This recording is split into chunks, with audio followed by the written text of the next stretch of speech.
Bom dia, graça e paz.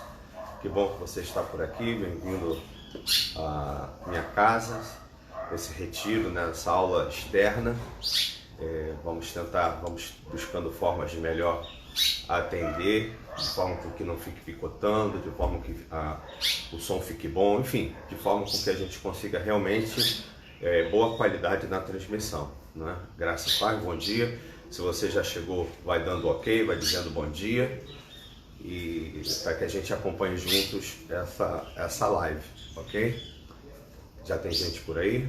Bom dia. 8 pessoas. Tem quantas pessoas? 8, 10 agora. 8 pessoas, 10 pessoas. José Henrique, Jorge Silva. José Henrique, bom dia. Jorge, bom dia. Bom dia para todos que estão chegando. Hoje quem está me ajudando é uma pessoa muito especial, né? Que eu vou apresentar para vocês. Ela vai vir aqui, depois vai dar um oi e depois ela vai ficar atrás das câmeras me ajudando, viu? Olá, oi, bom dia. Tudo bom, pessoal? Quanto tempo, né?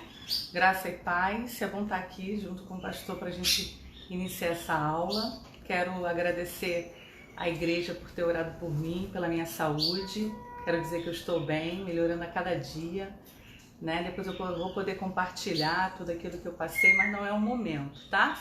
Então quero agradecer ricamente a todos e mandar um beijo a todos os meus irmãos, que eu estou com muita saudade também, tá? De todo mundo. Agradecer às irmãs e os irmãos que mandaram mensagens pelo WhatsApp. Muito obrigada por cada mensagem de carinho, cada oração. Realmente eu sou muito grata a Deus por fazer parte da minha igreja, tá? Então um beijo para vocês e boa aula. Que Deus abençoe a todos. Amém. Vou estar aqui ajudando o pastor naquilo que for preciso. Ok. Tá bom? Um abraço. Tchau. Viu? Então é isso. Nós já temos, a equipe já está formada. Nós vamos dar início aos trabalhos dessa manhã. Vamos conversar. A gente sempre começa conversando um pouco para dar tempo de todas as pessoas chegarem, né? Então, à medida que você chegar, vai dando uma parte do Senhor, um bom dia, vai se identificando para a gente acompanhar, vai mandando mensagem para outras pessoas, para elas nos acompanharem também, para elas estarem junto conosco. A aula de hoje é muito interessante, está aqui o início da conversa, para a gente ir se aclimatando. Nós vamos bater um papo bem interessante, vai por mim. Então, enquanto você vai se aproximando... Darlene, Bárbara Menezes. Darlene, bom dia, graça e paz. Bárbara, bom dia. Então, enquanto você vai se aproximando, eu vou dando os avisos. O primeiro aviso tem a ver com hoje, mais tarde, permitindo Deus, às 6 horas da tarde, às 18 horas, estaremos juntos ministrando o culto e teremos a ceia do Senhor. Então, como eu já disse, desde quarta-feira, você pode separar um pouco de suco de uva, não vinho, suco de uva. Você pode separar um pedaço de pão, se você é membro da igreja, foi batizado, está em comunhão com a igreja, comunhão com Deus, venha participar conosco. Junte aqueles que são crentes na sua casa para esse momento de comunhão com Deus. A distância não pode nos afastar de lembrar de todo o sacrifício que Deus fez por nós. Então, venha estar conosco às 6 horas da tarde. Então, quando for às 5 horas, já prepara tudo, não deixa para cima da hora não, tá bom? Eu tenho certeza, vai ser uma palavra forte, impactante. Eu tenho certeza que vai falar muito ao seu coração. Então, chame amigos, pessoas para participar conosco do culto de hoje à noite, direto lá do templo, com a mesa do Senhor lá, para a gente celebrar juntos a ceia, viu? Um outro aviso é sobre a Cesta do Amor, né?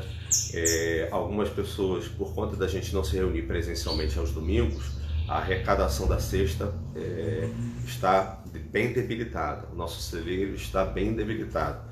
Então a gente precisa de fazer esse abraço para continuar assistindo essas dezenas de famílias que hoje a igreja assiste, supre, não é? Então eu queria pedir a você que você leve os seus mantimentos lá na secretaria da igreja, ou você pode fazer a oferta do valor do mantimento, desde que você especifique, né, que você está doando dando R$5, R$10, aquilo que Deus colocar no teu coração para a cesta do amor, você faz e avisa, manda uma cópia, tira uma foto lá para a secretaria e avisa, ou pelo Ibafone, que eu vou lembrar mais uma vez, 980024189, você pode mandar uma foto dizendo, ó, este recurso é para a cesta do amor. É muito importante que a igreja não pare, viu? A igreja não pode e não deve parar, a igreja deve continuar, porque isso vai passar e nós com certeza vamos tirar muitas lições, sairemos dessas melhores. E falando de cesta do amor, eu quero falar e dar graças a Deus, como eu disse na quarta-feira, nós conseguimos cumprir como igreja todos os compromissos da igreja em março, mas bem sabemos que agora em abril é que o grande desafio é abril. Então, pelo que eu já andei me informando acerca dos andamentos, os andamentos não estão ainda como deveriam, né, na questão do respeito dos dízimos, das ofertas, então ainda não estamos como deveríamos estar. E eu creio, né, na responsabilidade dos irmãos, eu creio na fidelidade dos irmãos com o Senhor, a fidelidade dos irmãos com esta obra em Acari. Então peço que você faça a sua oferta e que você consagre os seus dízimos através do depósito bancário ou transferência ou do aplicativo. Ou, se você ainda precisar ou desejar, você pode comparecer na secretaria. Funciona, essa semana está diferente, essa semana a secretaria está funcionando segunda, quarta e quinta, né? Então você pode ir na secretaria e também consagrar dessa forma seus dízimos e suas ofertas. Com estes recursos nós vamos, em nome de Jesus, conseguir pagar as contas, pagar os funcionários, ministérios, colocar as ajudas da igreja em ordem, enfim, nós precisamos desse compromisso, da fidelidade desse povo abençoado. Amém? Se você é amigo, visitante, está gostando de participar das aulas, da live, eu deixo aqui um apelo e uma oportunidade para que, se você quiser abençoar essa obra, que você faça isso, né? Sabendo que todos os recursos que entram, eles são devidamente registrados e é prestado conta de forma transparente e pública uma vez por mês. Então, aqui na nossa igreja, a gente sabe de onde cada recurso vem e aonde cada recurso é aplicado. Isso é muito importante falar, né? Então, por favor, vamos ser fiéis nessa hora. Abril é o mês da aprovação mesmo, então eu preciso que realmente cada um de nós faça a sua parte. Falando ainda de avisos, eu quero falar do livro Vida Simples. Esse livro ele é complementar à apostila de mordomia que estamos estudando nesse ano inteiro. Lembrando que são duas apostilas, a primeira do primeiro semestre e uma segunda no segundo semestre, mas esse livro ele é para todo ano, e não só para todo ano, ele é para a vida inteira. É um livro muito interessante, de aplicação prática, muito simples, gradativo, não é cansativo, é uma leitura bem simples, como o livro tem por texto. Então, se você deseja adquirir esse livro, você pode entrar em contato com a secretaria da UBA, com a tia Aline, ou diretamente na secretaria da igreja, que nós temos alguns exemplares lá, né? Então, este é o livro. A apostila, nós temos também alguns exemplares lá na secretaria, a apostila de mordomia. Então, se você deseja fazê-lo, deve procurar a secretaria ou também a tia Aline ou a secretaria da UBA para fazer o seu pedido. É importante que você tenha em mãos para ter recurso durante a semana, ok? A apostila tem as leituras diárias, ela tem conteúdo para ser lido durante a semana, e aqui eu vou fazendo os tópicos, a marcação dos tópicos de cada apostila. Eu não estudo a apostila toda no domingo, eu faço a marcação dos tópicos, o reforço, digamos assim, ou revisão do estudo, ok? Então você também deve procurar a secretaria da UBA ou a secretaria da igreja para adquirir a sua apostila. Outros avisos: quarta-feira, a quarta devocional, às 20 horas, também aqui na live, nós teremos o tema Palavra-chave do livro do Êxodo. A palavra-chave deste encontro de quarta-feira será barganha. Nós vamos pular o capítulo 3 de Êxodo e vamos falar de barganha, não é? falamos já sobre coragem, sobre provisão, e barganha é o termo da quarta-feira. Então, agende-se para isso. Outros vídeos, como por exemplo a aula para as crianças que a tia Márcia realiza, estão sendo postadas no YouTube. A aula para novos convertidos, a preparação para o batismo, também estão sendo ministrados pelo YouTube com o pastor Gustavo. O irmão Marcelo, toda quinta-feira, tem se reunido com o corpo de adoradores, né, com os ministros na área da música e do louvor. Então, a igreja está funcionando. E eu vou, em breve, anunciar um outro treinamento em grupo fechado, que possivelmente será para a área de casais e família. Então nós vamos montar um grupo fechado no YouTube, com uma senha de acesso, onde a gente vai poder fazer um trabalho com casais no YouTube. Também estou preparando um material para a gente fazer um trabalho com liderança, um estudo prático de liderança para os líderes da igreja. E aí, falando de liderança, lembrar desse compromisso, dessa campanha que a gente está fazendo na igreja, de falar com 5 pessoas, não é? Isso começou com os líderes das redes. A tia Márcia tem orientado os líderes da rede. Então, você liga para 5 pessoas, você mantém contato semanal com 5 pessoas de perto de você. Se você é o líder, você marca 5 pessoas que estão abaixo, com as quais você lidera. Então você liga para essas 5 semanalmente para perguntar como ela está. Eu já coloquei nos grupos, inclusive, como se faz essa pergunta, como você se apresenta no grupo dos líderes. Então, você entra em contato com 5, pergunta e acompanha como é que elas estão nesse período de quarentena, e cada uma dessas 5 também entra em contato com mais 5. Dessa forma, nós temos 5, 25, 125 e 625. Ou seja, de uma forma muito rápida, nós mapeamos a igreja de forma a saber se tem alguém precisando de alguma coisa específica, podemos atender essa necessidade específica, podemos acompanhar especificamente e saber quem não está tendo cuidado, para que a gente possa montar uma rede ampla e específica de cuidado a todos os membros da igreja, em extensão aos seus familiares, ok? Então você pode, se você tem alguma dúvida, você pode perguntar à tia Márcia, né, que ela vai te orientar nesse sentido, ok? Então, eu acho que são esses os avisos todos, né? São esses os avisos todos.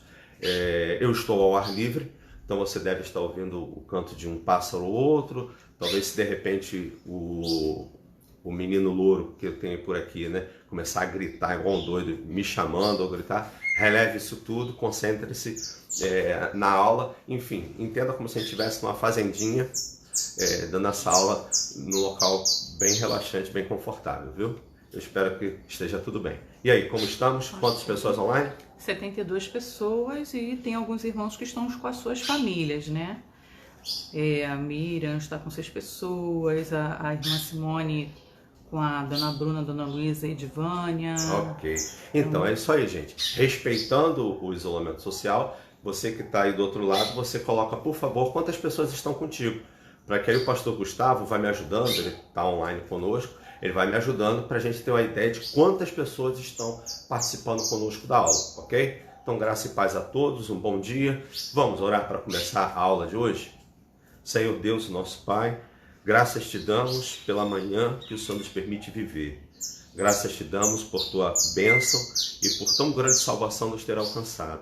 Muito obrigado a Deus pelo teu imenso cuidado. E ajuda-nos a compreender as tuas palavras, para que essa palavra em nosso coração produza mudança de mente, mudança de atitude. Portanto, ó Deus, bons frutos sejam e venham através dela. Oramos, ó Deus, pedindo a tua bênção para esta hora e a bênção para todos os lares nessa manhã de domingo, em nome de Jesus. Amém. A Cristiane falou que o ambiente está maravilhoso e muito aconchegante. Então tá bom, bem-vindo, viu? Só não vou oferecer café, eu só tenho água. Tá bom? Mas aí você fico feliz. Que bom, a ideia foi essa, de trazer vocês para perto e a gente se sentir também um pouco mais perto. Ok? O som tá bom? Tá chegando bem para vocês? Dá um ok no som para eu poder continuar, ou sabe o que a gente faz, né? Gritar, por exemplo. Né? Alguém deu retorno do som, Tia Su? Ainda não. Ok. Então, enquanto você vai falar, enquanto nós vamos acertar o som, eu vou trabalhando com você.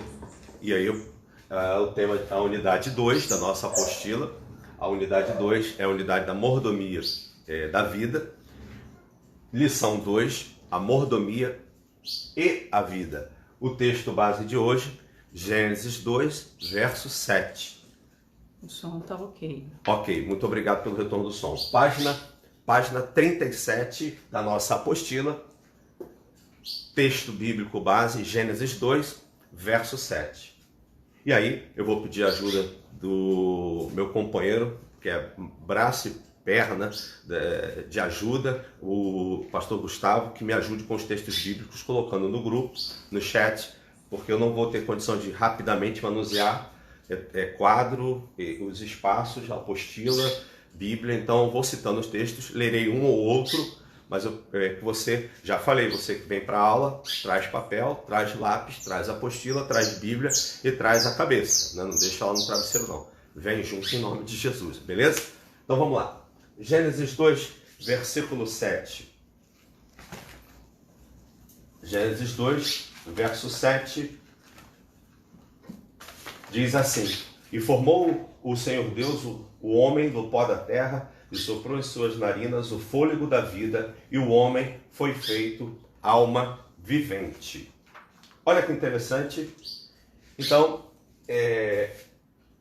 homem foi feito alma vivente. Deus soprou nas narinas do homem e o homem viveu, tornando-se vida. Aí eu pergunto para você, o que é a vida? Eu já sei o que você pensou aí quando eu perguntei o que é a vida. E aí eu queria pensar sobre isso com você, sobre algumas definições do que é a vida. Para você, o que é a vida? Então, se você colocar, né? A Karine já está online? Não. Não. Ô, não Karine, vi, né? Então vamos acordar a Karine. Alguém manda um zap para a Karine aí para acordar. Secretária da aula, da turma, né? Os jovens também. Então manda aí acordar o tio Michael, Davi, Débora, Ana Marinho, definitivamente Luan. Vamos acordando esse povo aí, né? Então, se você colocar lá na Wikipédia a definição de vida, o que você vai encontrar lá é assim: a vida é um conceito muito amplo. Ah, tá aqui, Karine tá aqui, sim. Ah, viu? A Karine aí. É isso aí, Karine. Então... Laís respondeu: o bem mais precioso que Deus nos deu. Ok. Então, se você colocar no Wikipédia, você vai ver lá. A vida é um conceito muito amplo e admite diversas definições. Pode se referir ao processo em curso do qual os seres vivos são uma parte, ao espaço de tempo entre a concepção e a morte de um organismo, a condição de uma entidade que nasceu e ainda não morreu, ou aquilo que faz com um ser que esteja vivo. Eu peguei algumas definições na internet que eu achei muito interessantes, não é? Então vamos lá. Por exemplo, a vida é um delicado equilíbrio entre tomar boas decisões e evitar perigo. Uma definição na internet. Outra definição: a vida é confiar em nossos sentimentos, enfrentar desafios, encontrar felicidade, valorizar as lembranças e aprender com o passado. Bacana, né? Coisa da internet. Facebook, Instagram. Então vamos a outra. A vida é viver o momento e fazer dele o melhor possível, sem saber o que vai acontecer depois. Outro diz: essa é então para quem é depressivo, para quem é pessimista, para quem está chateado com a quarentena. Olha o que diz: a vida é uma sala de tortura, do qual sairemos todos através da morte. Uma outra definição para a vida, que eu achei a melhor de todas, diz assim: a vida é saber segurar o guarda-chuvas quando chove. Eu achei isso bem interessante, né? Eu ouvi uma piada de um rabino essa semana, eu compartilhei com a Suzana, fiquei rindo igual um bobo, porque é a história de um rabino bem velhinho, que ele está no leito da morte, e os alunos em volta dele, e aí perguntam para ele: mestre, rabino, qual é o sentido da vida? O que é a vida? E aí o rabino no leito de morte diz para os alunos: meus alunos queridos, a vida é um cálice emborcado. E aí os alunos perguntam um para os outros o que é um cálice emborcado.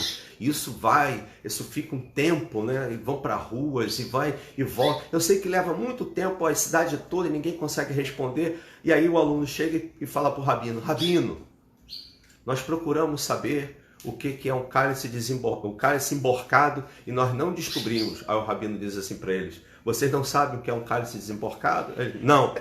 Então não é um cálice desemborcado. Então a vida não é um cálice desemborcado. Gente, essa piada é horrível. É coisa de rabino.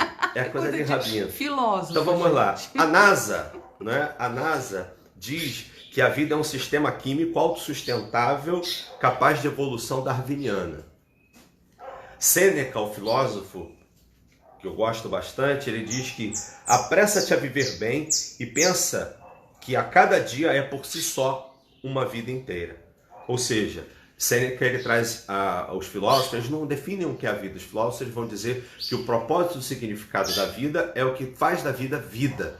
É o princípio daquilo que nós chamamos na filosofia clássica de eudaimonia. É o princípio da felicidade, é o princípio da vida que vale a pena ser vivida, da vida boa. Então uma vida boa é considerada vida. E aí Platão, ele diz que, e é bem interessante, Platão, ele diz que a vida é o equilíbrio sem contradições na alma. E por que ele diz isso? Porque para Platão a alma era dividida em 3 elementos: coragem, instinto e razão. Razão, coragem e instinto. Quando essas 3 estão equilibradas, acontece a vida em si. Também no mesmo conceito de vida que vale a pena. E aí, quando eu pergunto para você o que é a vida, eu tenho certeza que você já ouviu algo desse tipo. Eu vou ler e você vê se você sabe do que se trata. E a vida? E a vida o que é? Diga lá, meu irmão. Ela é a batida de um coração, ela é uma doce ilusão.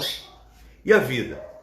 Ela é amar a vida ou é sofrimento? Ela é alegria ou lamento? O que é? O que é, meu irmão? Há quem fale que a vida da gente é um nada no mundo. É uma gota, é um tempo que nem dá um segundo. Há quem fale que é um divino mistério profundo. É o sopro do Criador, numa atitude repleta de amor. Você diz que a vida é luta, é prazer. Ele diz que a vida é viver. Ela diz que melhor é morrer, pois amada não é e o verbo é sofrer. Eu só sei que confio na moça e na moça eu ponho a força da fé. Somos nós que fazemos a vida como der, ou puder, ou quiser. Sempre desejada, por mais que esteja errada, ninguém quer a morte. Só saúde e sorte. E a pergunta roda, a cabeça agita, e eu fico com a pureza das respostas da criança. É a vida, é bonita e é bonita. E aí, lembraram? Então, a arte falando da vida pela voz, né, pelo texto de Gonzaguinha. E a definição da vida é vita, significa estado de atividade incessante comum dos seres organizados. É o período entre nascimento e morte. Por extensão, vida é também o significado do tempo da existência e do funcionamento de alguma coisa. E para a mordomia? E para a mordomia cristã, o que é a vida?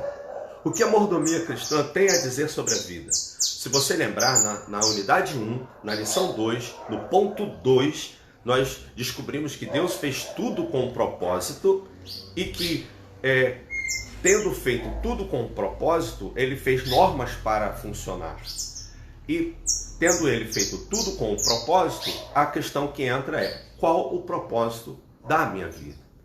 Então esse ponto introdutoriamente foi tratado lá na unidade 1, na lição 2. Então se você quiser voltar, você pode passear por lá para conhecer melhor.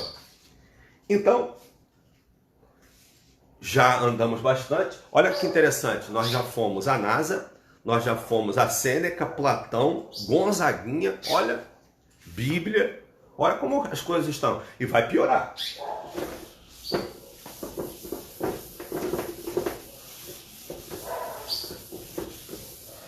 Então, classicamente, vida é o espaço entre concepção e morte.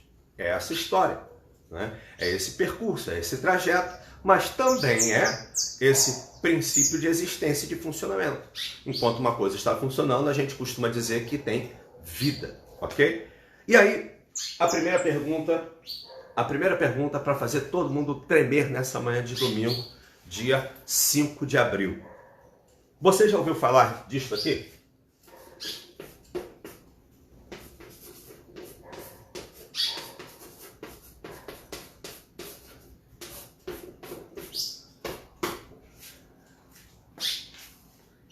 Big Bang. Tem um delay, né? Então. Tem. Você já ouviu falar de Big Bang? Essa teoria? Porque a primeira coisa que a mordomia vai falar é que a vida veio de Deus. Só que, para quem vive no mundo acadêmico, para quem tem amigos que questionam a fé, esse princípio, a primeira questão que a gente vai tratar dentro de mordomia é o que é quem deu a vida, como ela surgiu, de onde ela veio, de onde brotou, não é? Como ela acontece, porque nós temos a narrativa do Gênesis de um lado e a narrativa científica do outro. Então nós aqui vamos fazer essa balança e vamos poder traçar uma linha boa de formação, de informação e de cultura para responder a esse mundo, às suas necessidades. E aí, você já ouviu falar de Big Bang? Tem alguém que respondeu alguma coisa? Ainda não.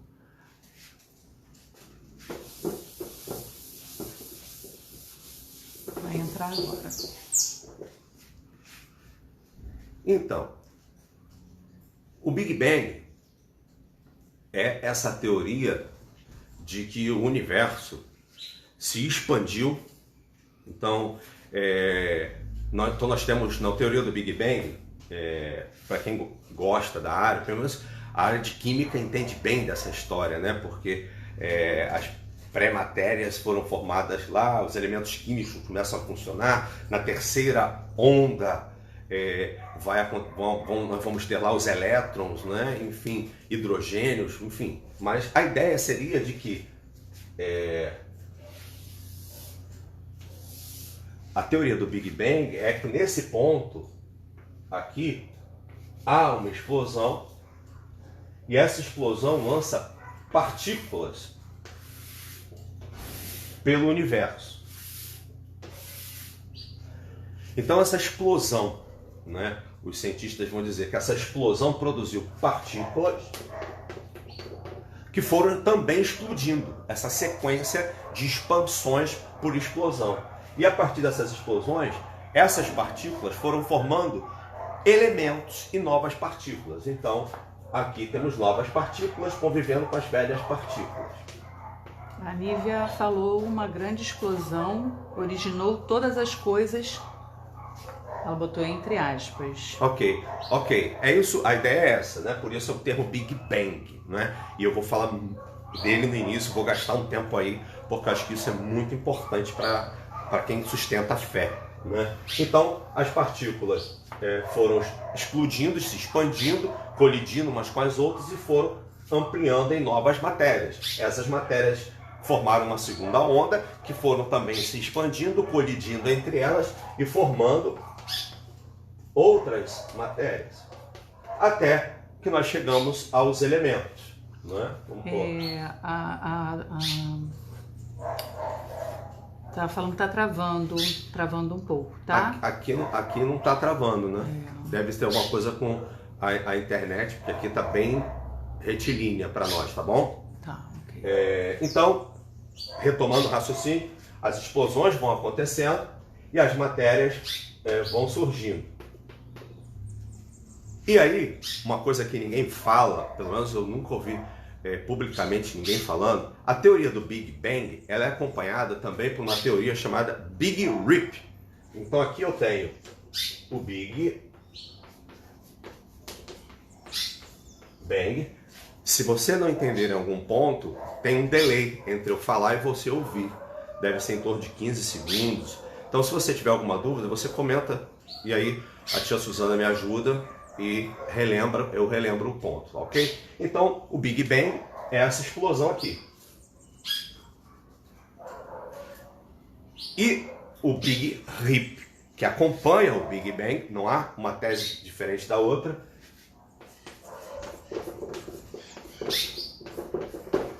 é a de que, explodindo sequencialmente e continuando a se expandir, o universo vai morrer.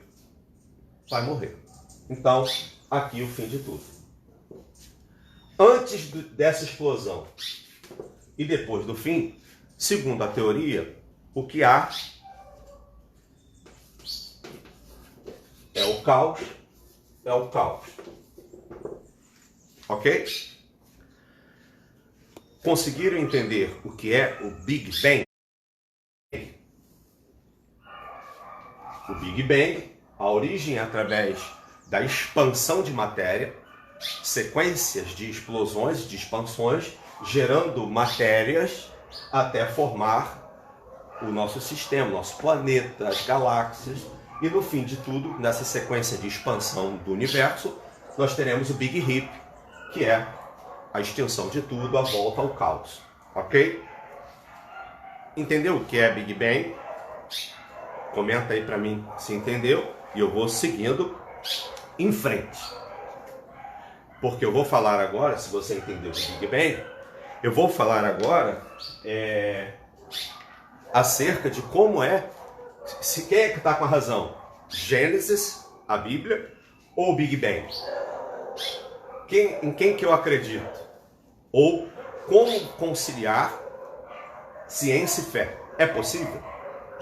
São contraditórias? Vou apagar o quadro. Não, vou deixar o quadro. Então, olha que interessante.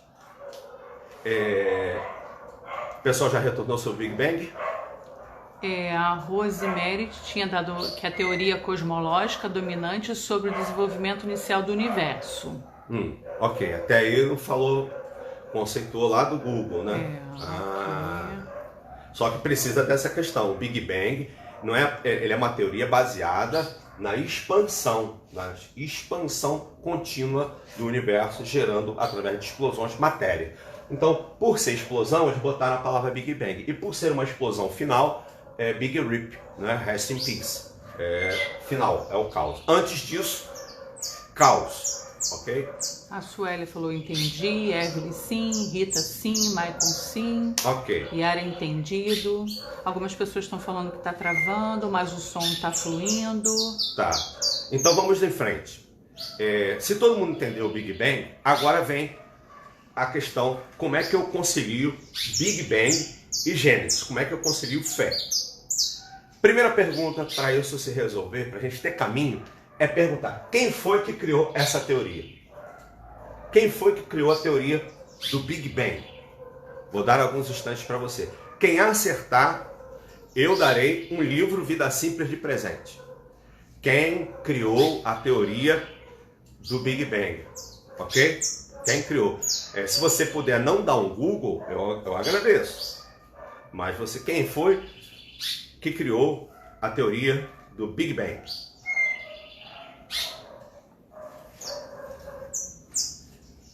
E aí, quem criou o Big Bang, e eu vou dizer, essa tese do Big Bang, ela não abarca uma questão básica, que o Gênesis abarca, e a outra coisa é que ela sustenta o Gênesis. Então, não só o Gênesis, como a Bíblia inteira, né? Então, vamos lá? Quem foi que criou o Big Bang? Vai ganhar um livro Vida Simples.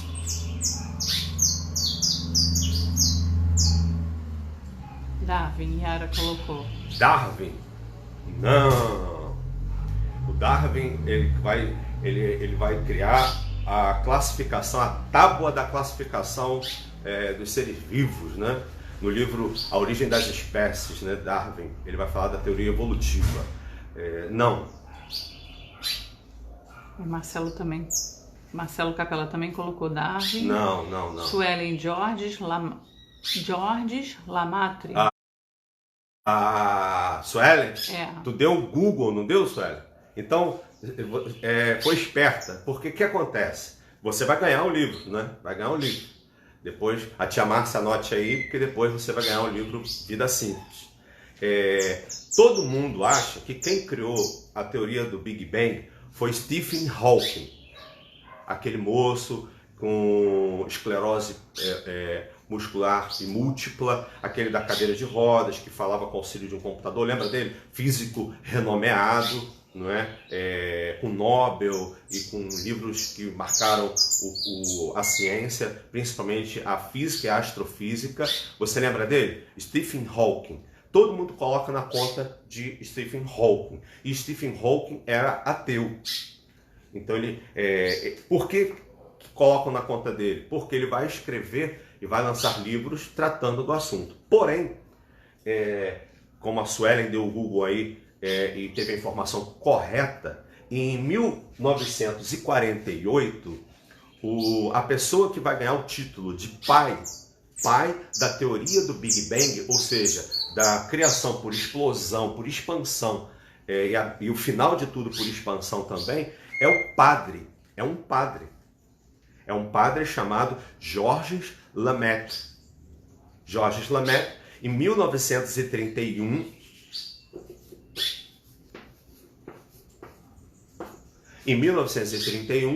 cria a tese do Big Bang.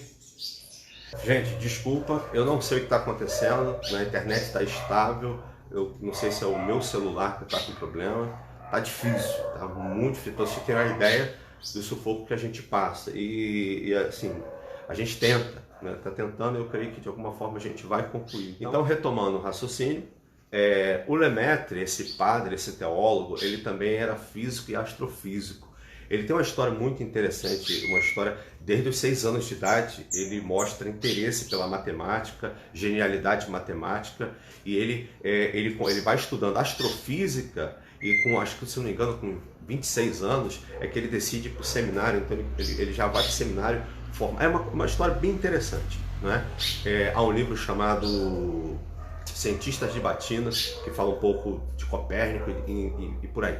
Mas vamos lá. Então, Lemaitre, ele lança a tese em 1931, a tese do Big Bang. É ele que é o pai. Em 1948, ele vai ganhar esse título acadêmico para toda a história de que ele é o pai do Big Bang e não Stephen Hawking, né, como o pessoal diz no social ou nas mídias, não é? Então, Lemaitre, ele vai traçar esse paralelo entre escritura e ciência com a tese do Big Bang, e Einstein vai acompanhá-lo e vai mudar de ideia sobre alguns preceitos físicos por conta de Lemaitre.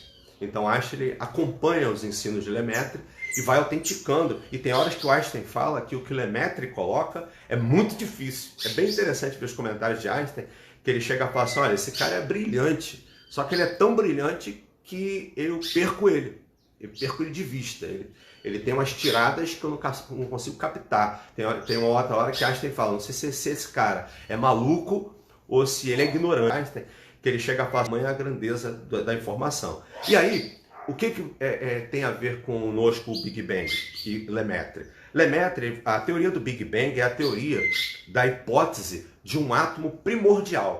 Você já deve ter ouvido falar da partícula de Higgs, o bóson de Higgs, que é a ideia de criar esse átomo inicial que exploda. Então vamos lá.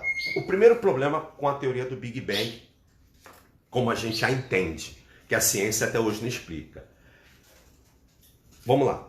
Para que haja a explosão do Big Bang, era necessário que houvesse uma matéria. Uma matéria que a gente chama de matéria inicial. Uma matéria inicial. É como se você, para você riscar um fósforo, você precisa de um fósforo. Ok? Então, a pergunta é, ok, então qual é a matéria inicial? Stephen Hawking não diz. Ele diz que só sabe que houve uma explosão. Tudo antes da explosão, ele diz, não nos interessa. Lemaitre, ele vai dizer que as partículas iniciais, ou seja, que todo o caos inicial e que a partícula inicial veio de uma fonte divina. O haja luz. Então, a matéria original é o Criador, não é a criatura. Olha o Gênesis aí. Conseguiu entender isso?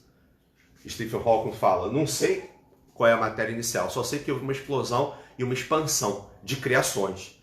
E aí o Lemaitre vai dizer, olha, houve sim as expansões, mas antes da expansão, enquanto havia o caos, o haja luz de Deus botou as coisas para explodir, botou a coisa para acontecer. Então essa é a primeira coisa bem interessante sobre a tese. E a tese do Big Bang, para você, como José, Michael e outros que gostam de ciência, que estão na academia, a teoria do Big Bang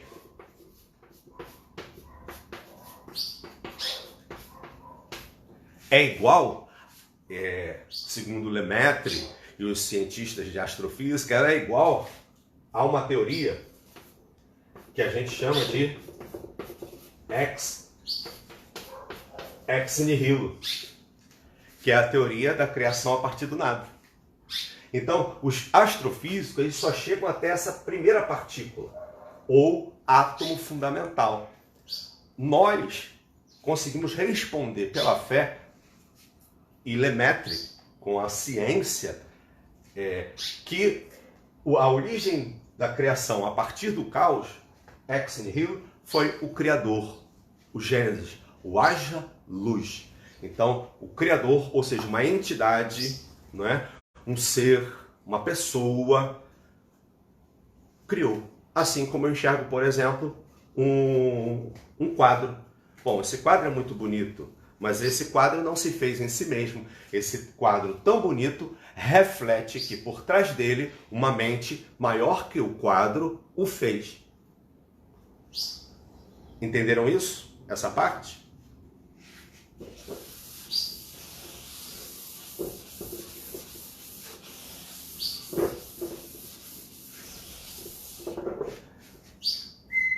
Então essa parte ficou clara? Conseguimos ficar clara? Então, qual é o grande problema da teoria do Big Bang com a teoria do Gênesis que a igreja normalmente acha que é conflitante? A teoria do Stephen Hawking, o Big Bang, ele diz que a origem da vida foi o acaso. Que havia uma matéria, que ele não sabe dizer de onde nem de quando, e que essa matéria se encontrou com uma outra matéria que explodiu. Só o acaso. A música de Titãs é um reflexo da teoria hawkingiana. E o que nós aprendemos na teoria do Gênesis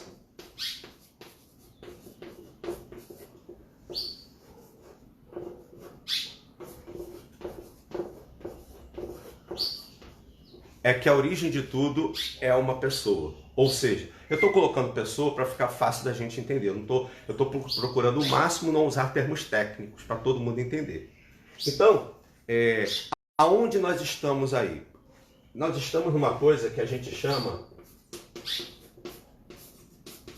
de design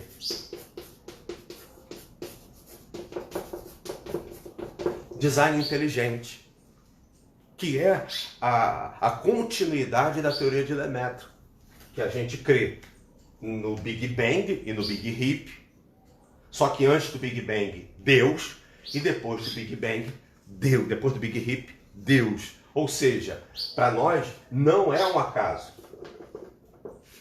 Para nós é uma pessoa, ou seja, para ajudar os meninos que estão na academia. Para nós não é um acaso, um nada. Para nós há uma consciência, um ser consciente maior do que a criação, mais complexo do que a criação criada, desculpa, mas é assim, mais complexo do que a criação criada. Esse ser está por detrás da criação original, do início de tudo, do processo de expansão, do processo de fim e do além-fim. ou seja, o que nós chamamos de eternidade. O José botou essa matéria pré-existente, dizem ser axioma inicial que deu origem a tudo. Sim. Então, você deve estar chegando retardado para você aí, né? Então, eu estou evitando palavras difíceis, José, entendeu?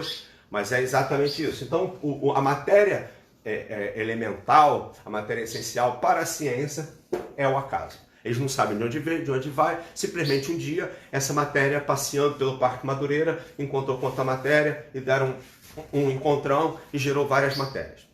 Para Lemaitre, para mim e para outros cientistas cristãos, é o design inteligente. Ou seja, antes do início de tudo, Deus. Na articulação das leis de tudo, Deus. E depois de tudo, Deus. Ou seja, uma mente consciente maior, mais complexa do que aquilo que foi criado. Ok? Entenderam essa parte? Ufa!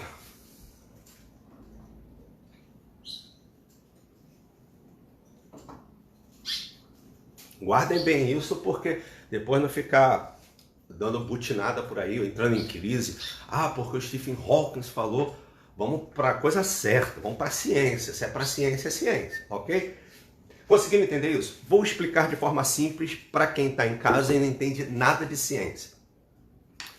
Para o mundo científico, a origem da vida é como se fosse, vamos considerar, fazer um bolo. A senhora dona de casa, né? Irmã Luísa da Penha, irmã Bruneilde, né? As irmãs e os irmãos que já fazem ou sempre fazem bolo, vocês já fizeram bolo, certo? Então vamos considerar que a criação do mundo, da vida, seja como fazer um bolo. Na teoria da ciência, para eles o bolo foi feito assim. Um caminhão carregando farinha, óleo, ovo, açúcar, manteiga, forma, fogão, gás, estava vindo pela Avenida Brasil. De repente, do nada, esse caminhão capota. E capotando o caminhão, a bacia saiu do lugar, flutuou. Nisso que a bacia estava flutuando, caiu a farinha na quantidade certa, o leite na quantidade certa, os ovos na quantidade certa, a manteiga na quantidade certa, mexeu no jeito certo, caiu dentro do fogão, o fogão acendeu, ligou o forno e quando o caminhão parou de capotar, já era 40 minutos depois, a 180 graus, saiu o bolo. O que basicamente a ciência faz é isso. Ela não diz o porquê, quem colocou os elementos no caminhão, o que aconteceu, ninguém fala. Eles dizem que não interessa. Para nós, sim, porque nós temos o Gênesis, a referência da fé. Então, para nós, o que nós acreditamos? Que eu creio que você saiba disso. Que nós, conhecendo a receita, nós pegamos os elementos na medida certa. Pegamos a vasilha certa, a farinha certa, a quantidade certa de leite, de ovos, de manteiga, mexemos da forma certa até o ponto certo, ajustamos o forno no ponto certo, colocamos lá os elementos e esperamos o tempo certo para o bolo sair. E aí me perguntariam, qual foi a diferença entre as coisas? Bom, o caminhão da Brasil, o acaso. As coisas foram ao acaso e tentaram tantas vezes até que um dia a coisa aconteceu. E no lado do design inteligente, o que nós entendemos é que uma consciência, um ser que sabe fazer bolo, que entende de fazer bolo, que criou a ideia de bolo, ele sabe os elementos e ele colocou na quantidade certa os elementos para que no tempo certo esses elementos se expandissem e continuam a se expandir e a evoluir até o fim, até o caos final. Então, eu pergunto para você, qual é a mais científica tese? A tese do caminhão capotando na Brasil e gerando bolo ou do cozinheiro fazendo bolo? Qual é a mais real? Qual é a mais lógica? Primeiro que a Áurea colocou entendido, Paloma assim muito claro e fácil de compreender, Miriam botou essa ideia do bolo, foi demais, Rogéria muito show. Então você viu. Por isso, irmãos, que a gente precisa, para ser cientista, para ser ateu, na verdade, desculpe, para ser ateu é necessário mais fé do que para ser cristão. Porque você não acredita que o cara tem que ser muito cheio de fé para acreditar que um caminhão capotando faça um bolo? Eu já acredito que uma mente maior criativa, poderosa, complexa, insondável, tenha criado todo o processo, né? Então, se entendemos, ok. Michael colocou: acreditar que foi uma grande sequência de acasos que gerou a vida e sua complexidade é muita fé no nada. A comunidade científica não tem humildade suficiente para crer que há uma inteligência maior por trás disso tudo, um criador. É isso aí. Não é toda a comunidade científica, tanto é que nós temos hoje em Oxford um grupo de cristãos cientistas que tem esse polo no Brasil e que a gente tem incentivado. O problema com a ciência, e eu vou parar por aí, não vou me estender, é que os jovens que estão nas faculdades, eles abraçam teses que encontram no computador e não nas fontes corretas, né? Então, o que acontece é isso, há uma promulgação. Por exemplo, quantos de vocês já tinham ouvido falar de Georges Lemaitre? Todo mundo conhecia Stephen Hawking, não é? E Georges Lemaitre não. Quando todo mundo já ouviu falar de Copérnico, todo mundo já ouviu falar de Galileu, mas quantos ouviram falar de Giordano Bruno? Então é isso, essa falta da perspectiva. Se é para estudar, vamos estudar da forma correta. E aí você viu o Gênesis científico, o design criativo, o Gênesis científico. Ok? Sigamos em frente. Então a vida, como disse, se não me engano, a Larissa no início da conversa, a vida é o bem maior. A vida é esse presente. A vida é o bem que está acima de todos os outros bens. A vida é a dádiva de Deus. Processo iniciado e terminado pela mão do Criador a seu bel prazer. Ok? Então isto é a vida. Vamos lá. Página 38, a vida, o bem maior dado por Deus. Olha que interessante. Então, você viu aí a vida como o bem maior dado por Deus. E nós temos aqui a remuneração, o benefício do trabalho. Lá no finalzinho desse parágrafo tem assim, é a própria vida como significativo que deve ser preservada e enriquecida. Achou essa frase aí? Página 38, primeiro parágrafo lá, do primeiro ponto, a vida é o bem maior dado por Deus. Lá nesse primeiro parágrafo do ponto 1, o finalzinho diz assim, é a própria vida como significativo que deve ser preservada e enriquecida. O que esse parágrafo ensina? Esse parágrafo ensina que a gente tem que tratar bem o elemento que ganhou. Porque a gente às vezes se perde em volta dos elementos. Na economia tem uma tese muito legal, que eles falam que há o essencial, o necessário e o supérfluo. Então é uma tese econômica, né? Essencial, necessário e supérfluo. E aí eles vão dar um exemplo, né? Por exemplo, né? Uma água. Você está com sede, você bebe água. A água é essencial para o organismo funcionar. Aí ele vai dizer assim, e no dia de calor? Você bebe uma água gelada ou uma água flavorizada. Seria o essencial, o necessário, dentro daquilo, o aperfeiçoamento, né? O gosto daquilo que você trabalhou do essencial. E aí ele vai colocar o supérfluo como sendo um refrigerante ou um outro líquido a seu gosto e bel prazer. E aí a gente pode usar isso na própria vida. Muitas vezes a gente na vida se perde tempo muito com o que é, digamos assim, necessário. O essencial é colocar de lado. Por exemplo, o essencial é família, por exemplo. E aí, por exemplo, as pessoas pegam o necessário, que é eu preciso trabalhar para poder sustentar minha família. E aí passam a vida socados no trabalho. E quando perdem a família, eles perdi a família, então não tinha razão no meu trabalho. Então devemos considerar o necessário como uma escada para alcançar o essencial. Então, eu cuido da minha família, eu amo minha família é essencial para mim. Então, eu vou me cercar do fundamental, do necessário. Então, eu vou trabalhar para ganhar dinheiro para sustentar minha família e dar prazer para minha família. Isso é uma escada. Você já viu alguém morando numa escada? A escada ela só serve para te levar de um ponto a outro. Então, a escada, essa metáfora da escada que eu queria pensar com você é isso. Você tem, eu tenho a base, a minha base é a família. Essa escada eu coloco para ir buscar o necessário e eu volto para a base. Não perca tempo com a escada. Se você gasta muito tempo na escada, você perde base, você perde sustentabilidade. Nenhuma escada existe sozinha, ela precisa de base. Ok? Então esse princípio da economia nos ajuda a entender que a vida, ela, como significativo, é ela que merece ser enriquecida. não é? Tem tanta gente que se perde e no final das contas não sabe nem o que é essencial mais. Então é essencial, necessário e supérfluo. Depois você faça essa perspectiva em casa. E aí, o segundo parágrafo, ele fala uma coisa bem legal. O segundo parágrafo, ele fala que cada parte da vida, cada fase da vida tem o seu encanto, tem a sua beleza, tem o seu jeito de ser. E aí, você concorda com isso?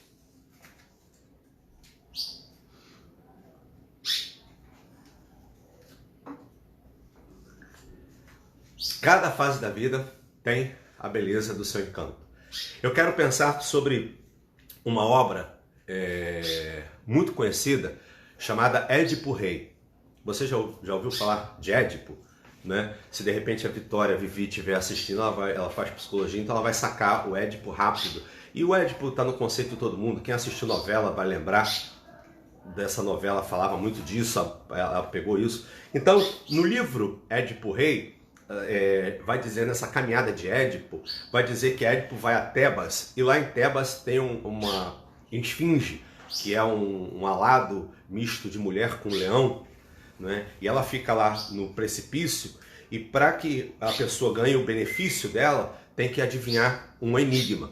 Se adivinhar o enigma, ela dá o presente, e se a pessoa não acertar o enigma, ela engole a pessoa, mata a pessoa. É aquela mesma tese egípcia, né? De decifra-me ou te destruirei. Então, vou contar para vocês o enigma e eu quero ver se você responde que enigma é esse.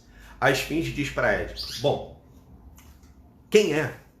qual animal que de manhã tem 4 patas, à tarde 2 patas e à noite 3 patas? Vou repetir. Qual animal de manhã tem 4 patas, à tarde 2 patas e à noite 3 patas? Que animal é este?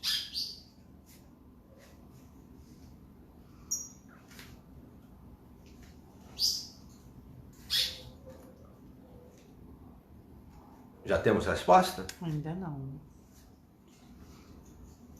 Por causa do delay.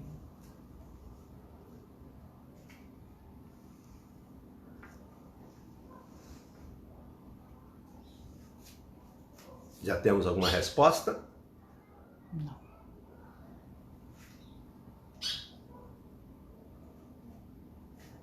Tá falando agora. Esse enigma, eu posso até ampliá-lo. Eu gosto de pensá-lo ampliado.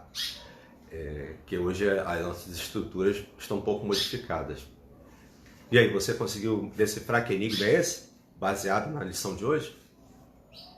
Qual é o animal?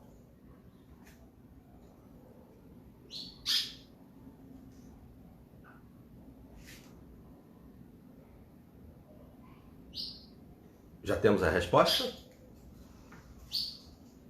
Bom, então ainda não temos a resposta, talvez por causa do delay. Simone Mazet colocou homem. Isso, a Simone. Aline, ser humano. Isso, ser humano, o homem. Acertou.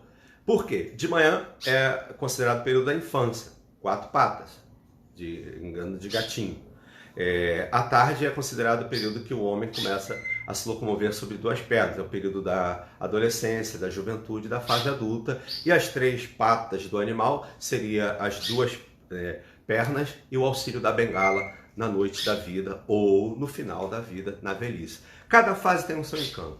Na infância nós podemos citar a inocência, na juventude a garra, a coragem, a força, na adolescência também muita curiosidade, na fase adulta a estabilização, o desdobramento das ideias, na fase da velhice nós temos a sabedoria da vida, não é? Enfim, cada fase tem as suas características, não é? Então a gente deve pensar a vida como um ser em si, como o seu significado, a sua beleza nela, consiste nela e no saber viver cada fase dela. Se você atropelar essas fases, se você querer viver uma fase depois de não tê-la vivido, você vai viver pela metade, sempre. Não é? Então, eu perdi a infância. Se você tentar viver a infância na fase adulta, você vai ser um adulto também pela metade. Será um infante pela metade e será um adulto pela metade. Então, você deve abraçar o luto do que perdeu e viver a intensidade e a beleza da fase que você te é permitida viver, ok? Seguindo o outro parágrafo, o terceiro parágrafo do ponto 1, nós temos aí a vida, você pode até sublinhar logo no início, a vida como dádiva é um valor acima dos seus próprios condicionantes. Sublinha isso porque isso, mais do que uma frase, é uma tese de perspectiva de vida, não é? A vida como dádiva é um valor acima dos seus próprios condicionantes. E aí eu me lembro de 1 Samuel, capítulo 2, verso 6 e verso 7. 1 Samuel 2, 6 e 7. Vai dizer assim, é o Senhor que dá a vida, é o Senhor que tira a vida. É o Senhor que rebaixa, é o Senhor que exalta. Então, olha que interessante, a dinâmica da vida repousada no tempo de Deus, no propósito de Deus. E aí, olha que interessante, a vida como dádiva é um valor acima das suas condicionantes. O que é isso? É entender que a vida, que o fato de estar vivo, me é maior do que a raça, do que a língua, do que a cultura, do que a idade, do que a saúde, do que os bens. Se todo ser humano entendesse isso, não haveria racismo. Não haveria a exploração, não haveria necessidade de teses sociológicas, antropológicas, não teria o sábio ludibriando o incauto, não teria o rico oprimindo o pobre, não teria o forte violentando o fraco.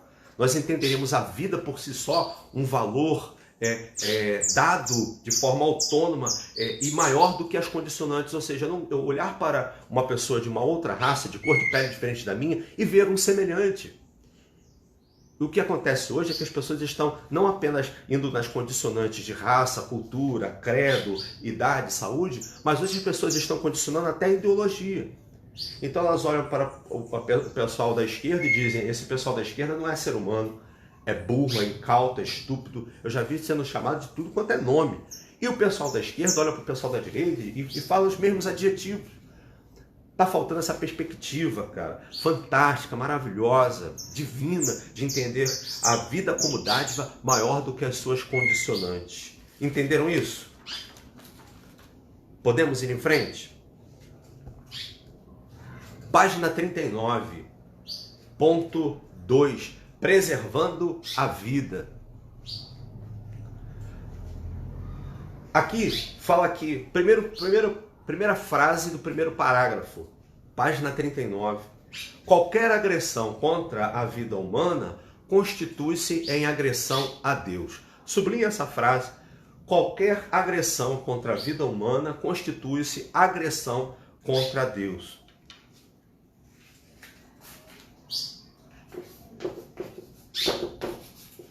Qualquer agressão contra a vida humana constitui agressão contra Deus.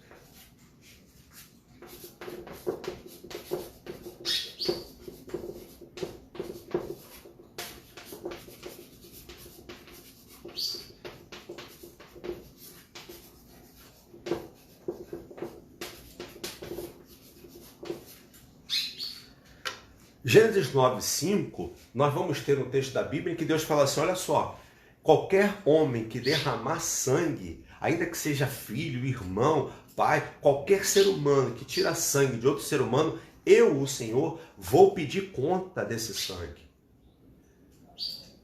Por quê? Simples. Se Deus me deu a vida, quando alguém me faz sofrer, ou seja, diminui a minha vida, ou a qualidade da minha vida, ou tira a minha vida, está agredindo diretamente quem me deu a vida.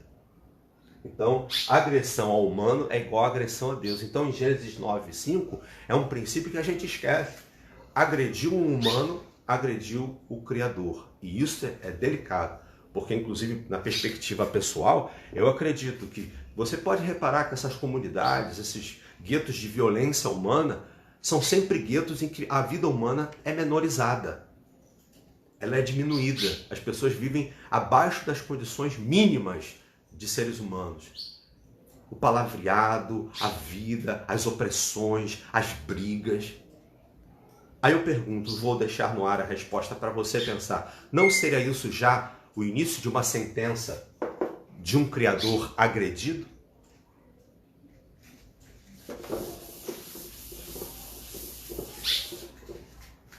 E aí? Até aí? Deu para andar? Andamos? Alguém comentou alguma coisa aí? Botou aqui Patrícia Oliveira, porque o nosso corpo é o templo do Espírito Santo. Sim. Então vamos lá. 1, 2, 3, 4, 5. O quinto parágrafo, ou seja, o último parágrafo da página 39, no ponto 2, preservando a vida, lá onde começa assim, muitos jovens. Ali, a ideia ali, os excessos da juventude serão pesados no futuro, não é? Então, esse ponto ele fala que todo excesso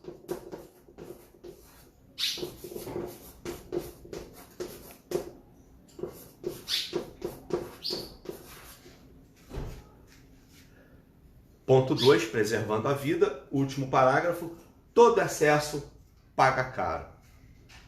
Então, as noites mal dormidas, as alimentações mal tidas, o esgotamento das ideias, a prática do exagero na juventude cobra peso mais à frente e cobra sempre mais caro. Porque quando você for pagar essa dívida com você mesmo, com o seu corpo, você já não tem a vitalidade e nem o tempo necessário para recomposição. Então, saber administrar cada fase da vida é o segredo de uma vida com uma qualidade melhor.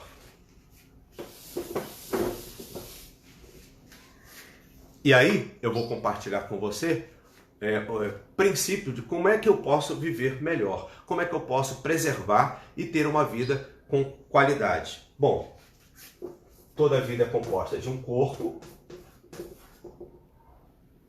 de uma mente. Então eu tenho um corpo, uma mente, eu tenho um mundo emocional,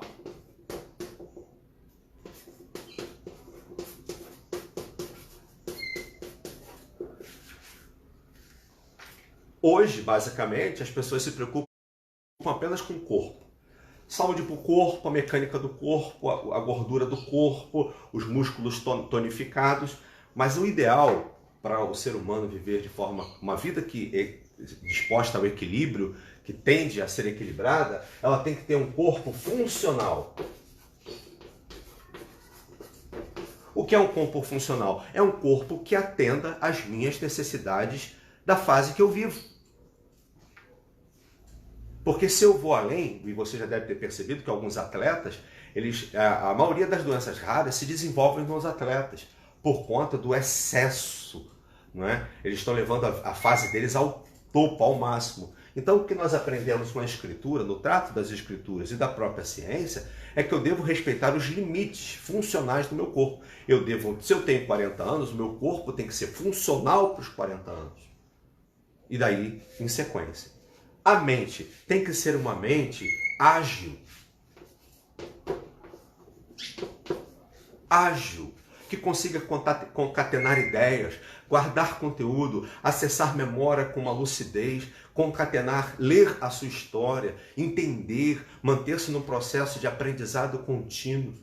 Não é? Não há nada pior, e você já deve ter visto isso, pessoas que têm um corpo funcional, mas têm uma mente incapacitante. Né? A gente, quem tem parente com Alzheimer, vê isso, que a pessoa tem corpo, ela tem tonicidade, ela tem mecânica, mas ela não tem a mente a seu dispor. Então, exercícios mentais, o raciocínio, o aprendizado, essa aula da UBA, a frequência na UBA, a frequência na leitura, a troca de ideias, mantém uma mente ágil. Quem normalmente busca só ler o que gosta, quem normalmente busca só pensar o que gosta, quem normalmente busca iguais para pensar iguais, está diminuindo a sua capacidade de agilidade mental, ok? Emoções, eu preciso ter emoções saudáveis. Hoje a gente fala de emoções extremas, ou a medicalização das emoções. Ninguém mais quer ficar triste. Perdeu um parente, aí começa a chorar, vai para o Rivotril, vai para o ansiolítico e acha que está deprimido. Meu irmão, minha irmã, tristeza faz parte das emoções básicas. Então essa medicalização das emoções roubou do ser humano, do pós-moderno, do nosso tempo, a capacidade de ter emoção saudável. Emoção saudável agora é a base de medicação, não é? Então, emoções saudáveis, equilibradas, que viva cada emoção com a sua verdade, com a sua saúde. Todas as emoções foram dadas por Deus. A gente pode falar isso uma outra oportunidade. E o espírito? O espírito é um espírito pronto. Não é um espírito iluminado. Eu tenho uma bronca com esse termo, energizado, iluminado. Ah, esse lugar tem uma energia. Por exemplo, eu estou falando com você porque esse lugar tem uma energia. Uma na bateria do meu celular, uma na tomada, uma na lâmpada. Pá, pelo amor de Deus, o que a Bíblia fala é de um espírito pronto. Ou você tem um espírito pronto para o Criador, ou teu espírito não está pronto. E se está pronto, você primeiro... Se o teu espírito está pronto, você é sensível ao Criador. Lembra do que Jesus falou em João 13, João 14, quando ele diz, olha, eu vou subir, vou deixar o Consolador, e o Consolador vai ensinar você todas as coisas que eu vos tenho falado. Esse Consolador, que é ele mesmo, ou seja, a terceira pessoa de Deus, está no nosso espírito. Não é? O espírito está pronto para ser sensível a Deus, sensível à palavra de Deus, sensível à consciência de Deus e à vontade do Senhor. E, quando morrer, esse espírito está pronto para voltar para Deus.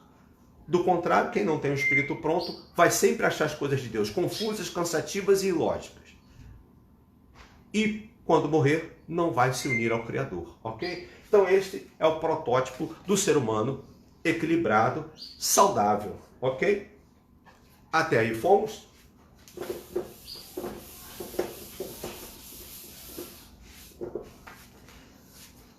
Levi Gomes colocou, realmente tudo em excesso faz muito mal.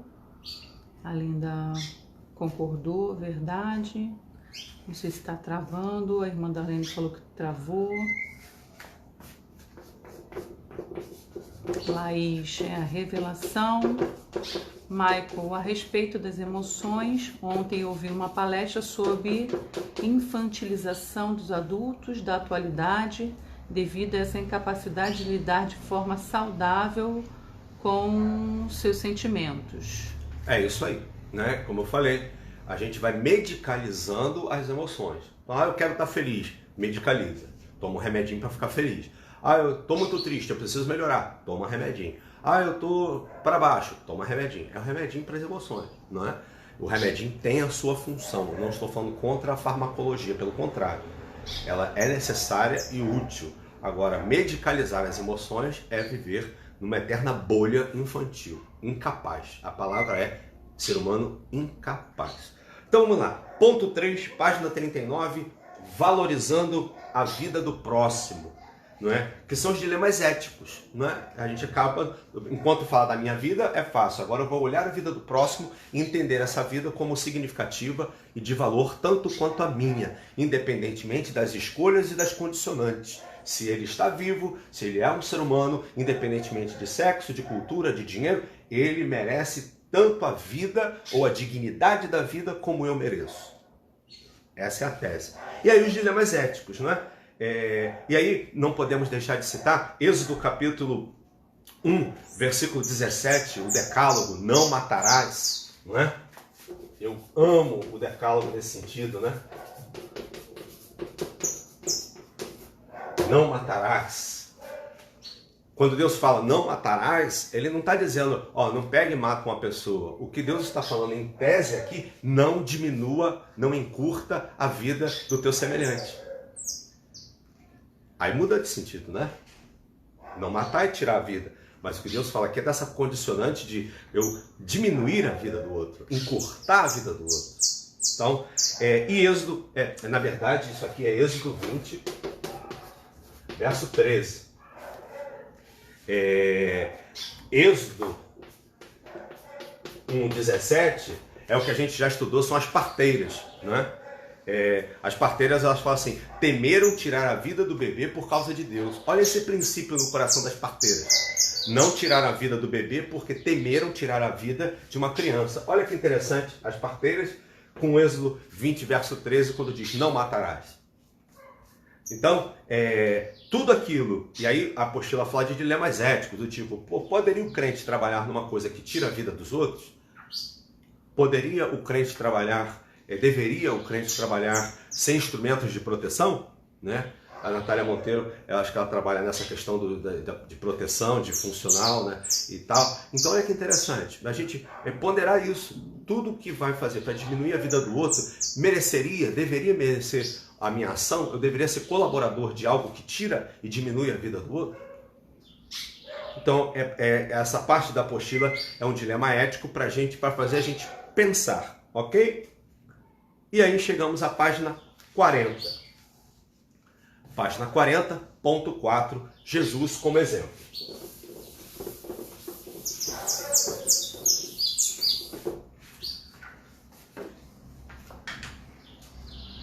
Bom, os evangelhos nos ajudam a fazer a leitura da vida de Jesus. Então,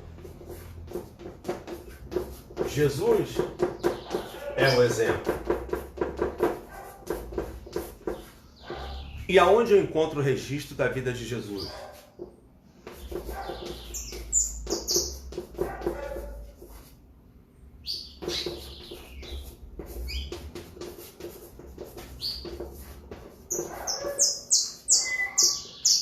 Então, se eu entendo que Jesus é exemplo, não é? No trato da vida, tanto na dele como propósito, missão, quanto nas emoções, amor, tristeza, como nas relações, o próximo, com as autoridades, como é que Jesus se relacionava com a vida? Bom, há um registro nos evangelhos, então tem que ler os evangelhos para ver como é que Jesus se comportou, como é que ele viveu as expressões e a vida nas extensões que ela propõe. Então, quanto melhor eu tiver a compreensão da vida de Jesus nos evangelhos, melhor eu terei caminho para trilhar na minha vida hoje. Afinal, devemos todos ser imitadores de Cristo. Por exemplo, se você olhar, por exemplo, Lucas 15, Jesus fala da vida de uma dona de casa, no trato dela com a higiene da casa, no trato de temperar alimento. Em Lucas 15, Jesus fala de um pai, na relação pai e filho, na relação econômica pai e filho, na relação de poder filho com pai, na relação entre irmãos, nas relações fraternais dentro de casa. Ele continua falando na relação pastoril, do cuidado e do valor que tem a vida da ovelha na situação econômica. Então, apenas em Lucas 15, nós abarcamos uma série de ciências no trato pela ótica de Cristo, que essa é a ótica da vida, daquele que é o autor de toda a vida, não é? Ou a gente esqueceu já de domingo do texto que lemos de João 14, verso 6. Então os evangelhos nos são um registro preciosíssimo de como viver a vida.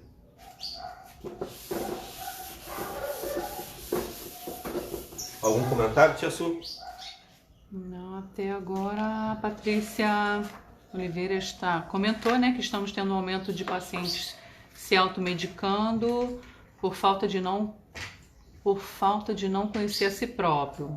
Botou ótima explicação. Ok. Então, para concluir,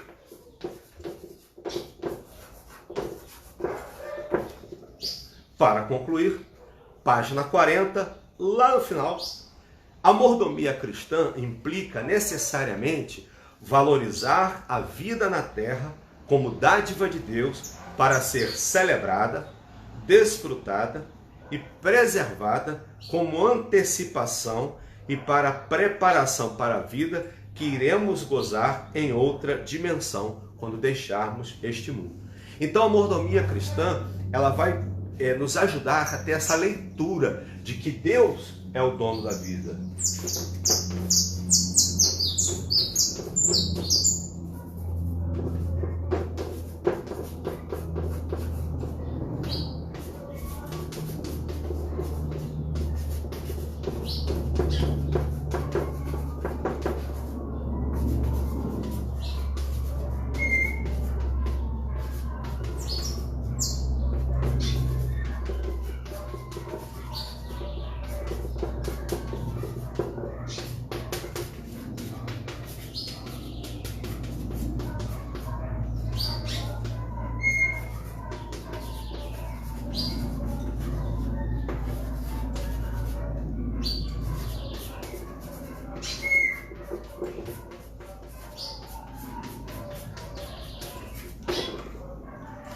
Então a mordomia cristã, resumindo, ela é isso. Primeiro, Deus é o autor da vida. Deus é a origem da vida.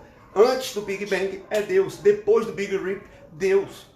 Quem sustenta as leis da natureza, a gente já estudou isso. Quem sustenta o sistema todo é Deus.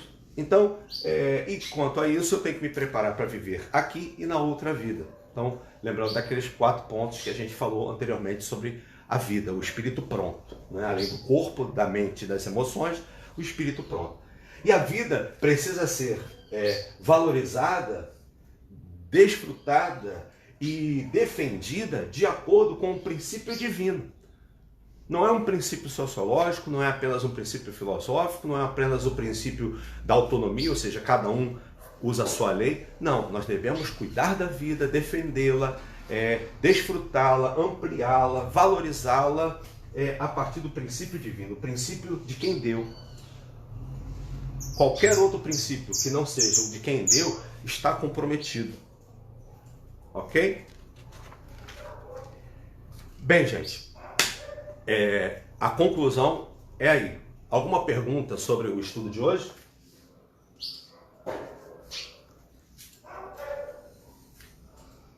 Tia Rogéria está colocando muito boa aula com o canto dos pássaros.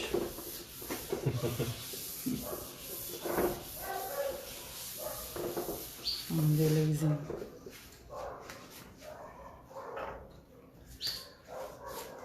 Porque agora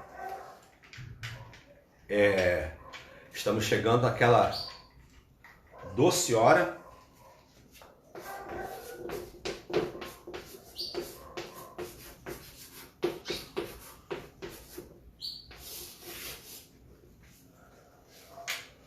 estamos chegando na doce hora das perguntas.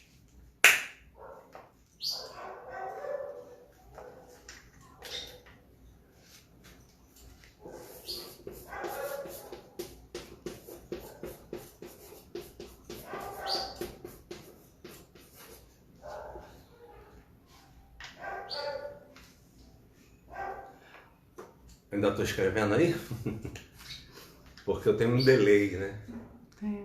Então, eu ainda estou me familiarizando com esse espaço, que eu sou agitado para dar aula, então meu timing vai ficando ajustado de acordo com o delay. Então, estamos no momento das perguntas, já chegando também ao questionário da página 42.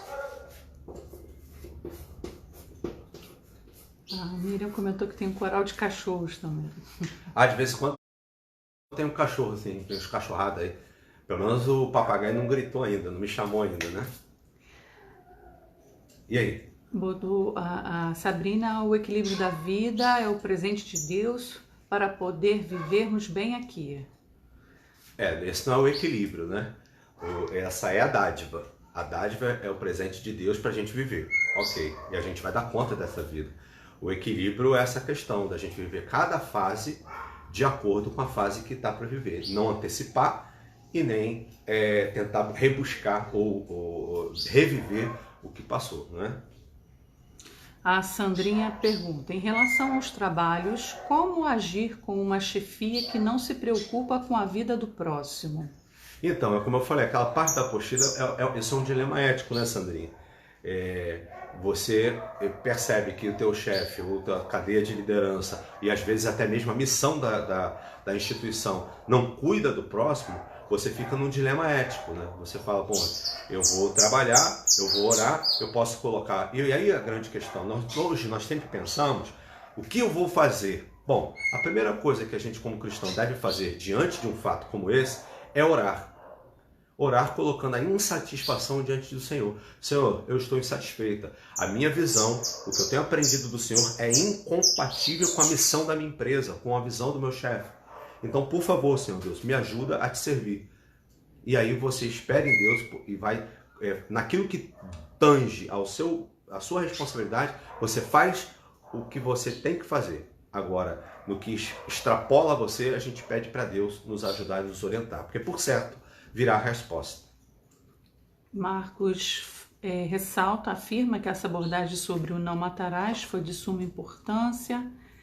Patrícia agradece as orações, né, pela vida dela e pela vida da sua filha. Amém. A Cristiane diz que possamos valorizar mais vida, pois é um bem precioso que Deus nos presenteou. A Laís agradece a aula, muito boa e abençoada, de fácil entendimento. Que bom. Infelizmente, Cristiane Neves, infelizmente o ser humano não tem valorizado a sua vida. É isso aí. A Aline coloca: estamos num momento fundamental para entendermos que a vida é o mais precioso da própria vida.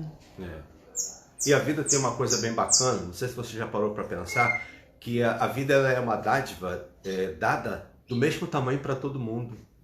Né? Ninguém tem duas vidas. Né? Todo mundo ganha uma. É bem verdade que as condicionantes da vida vão mudar, elas variam segundo o propósito do Senhor e as dinâmicas do mundo. Essas duas coisas estão trabalhando, não é? Então alguns vão nascer com mais recursos, outros com menos recursos, mas a verdade é que todo mundo ganhou apenas uma. Né? Não há como um rico comprar uma segunda vida, embora eles tentem, né? Como tem até criogenia já funcionando. Teve um milionário que deixou um testamento que cortaram a cabeça dele e congelaram, para que ele acredite que daqui a 100 anos vão fazer a vida e vão colocar a cabeça dele no lugar. É complicado, né? Fazer o quê, né? Sigamos em frente. A Rogéria exclama, né? Um dilema. Laís: a vida é o bem mais precioso, devemos preservar e valorizar. Cristiane: muitos profissionais referentes à saúde não têm cuidado de forma humana nos seus pacientes. Sandrinha agradece, manda um beijo para mim. Obrigada, Sandrinha. Na página Patrícia Oliveira, na página 39, em item 3, fala que propagação de substâncias tóxicas do tipo cigarro não é correto para o cristão. Mas se o trabalho dele é esse, como fica? Então, é como eu falei, o ponto 3, a gente faz uma abordagem ética, ou seja, um desdobramento da vida, questões que cada indivíduo vai ter que responder. Não é? O pessoal que trabalha na Souza Cruz, não é? Que fabrica, o que a apostila fala é disso. Seria lícito um irmão trabalhar numa fábrica de cigarros sabendo que o cigarro mata? Bom, isso é uma pergunta de foro pessoal e de desenvolvimento pessoal. Não é uma pergunta para julgamento. É uma pergunta para descobrimento pessoal. Assim como, pois você trabalha numa empresa que exige que você trabalhe toda madrugada, é a mesma coisa, ela está te matando. Né? A tua empresa exige, por exemplo, que você se aliene da sua família. Então, ali a gente colocou propositalmente esse texto no item 3 como um descobrimento pessoal para que cada um meça a sua potência de vida.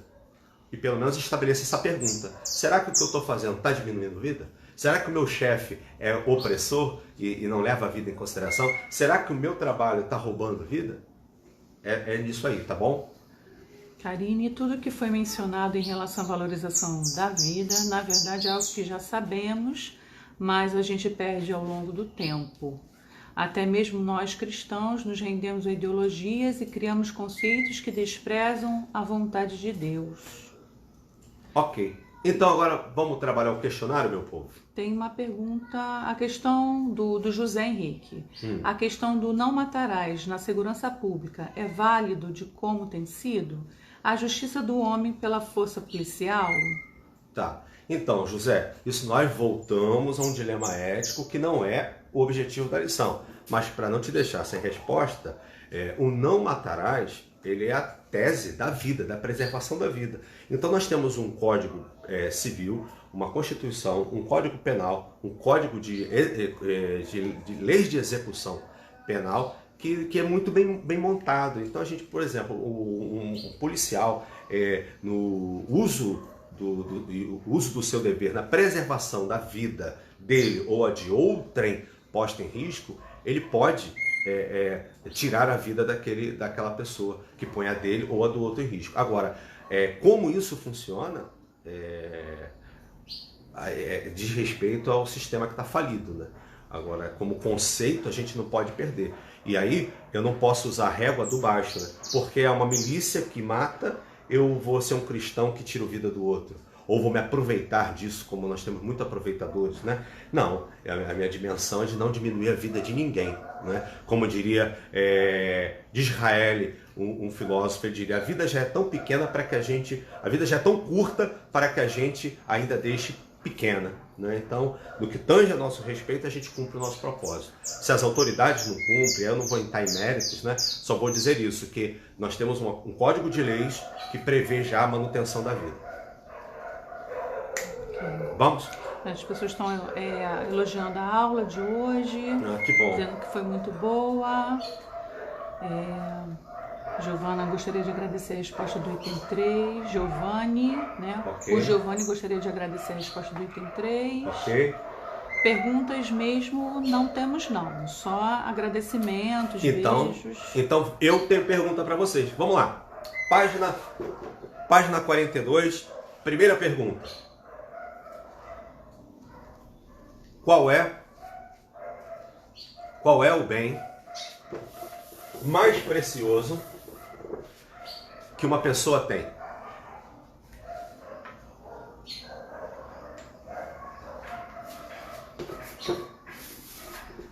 Qual é o bem mais precioso que uma pessoa tem? Eu sempre coloco o endereço, né? Então vamos lá.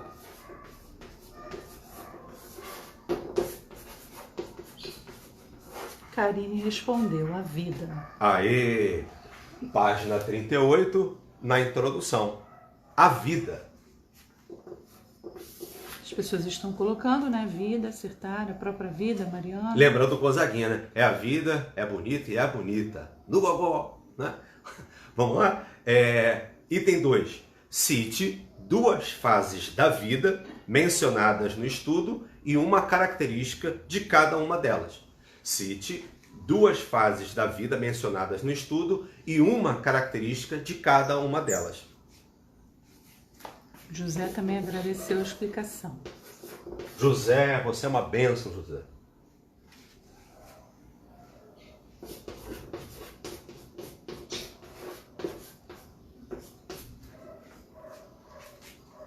Cite duas fases da vida mencionadas no estudo e uma característica de cada uma delas. Página 38, ponto 1.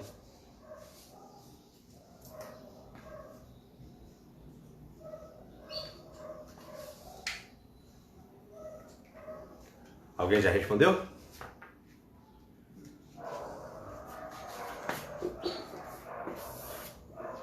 A Cíntia ressalta a vida na Terra, né? E vida eterna. É a vida, né? É o bem mais precioso. Opa! A Laís, infância, característica inocência, adolescência, características descobertas das diferenças pessoais. É isso, Laís. Parabéns. Poderíamos citar a juventude, né? Força e idealismo. Poderíamos citar a velhice ou a terceira idade ou a maturidade, né? Com as suas características de sabedoria, né? Ok. Graziele, infância e maturidade. Isso. Adulta, infância e inocência. Graziele apareceu. Léo, um abraço, viu, Léo? Parabéns da família, viu? Márcio Embaixador, continue firme. Márcio Amorim, infância e inocência, pré-adolescência, curiosidade. Isso, é isso aí.